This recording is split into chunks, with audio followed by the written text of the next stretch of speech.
Hidup itu jangan menginginkan luar biasa, salah, sebab timbul dari luar biasa akan menimbulkan kibir, takabur. Biasa-biasa baik sebab Kangjeng Nabi ge innama ana basyarum mislukum. Tetapi begitu diteliti eueuh jelema anu naik mi'raj, eueuh nu naik ma'rifatullah lamun teu boga pagawean luar biasa. Urang hayang luar biasa ulah tapi kudu boga pagawean lahir jeung batin luar biasa.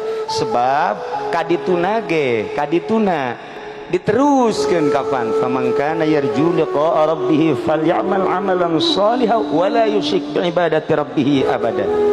Falyamal amalan shalihan berarti zahir, ulah isyraq berarti batin, kudu seiring, kudu ngabogaan pagawean zahir jeung batin anu luar biasa. Moal diisrokeun Kangjeng Nabi lamun teu luar biasa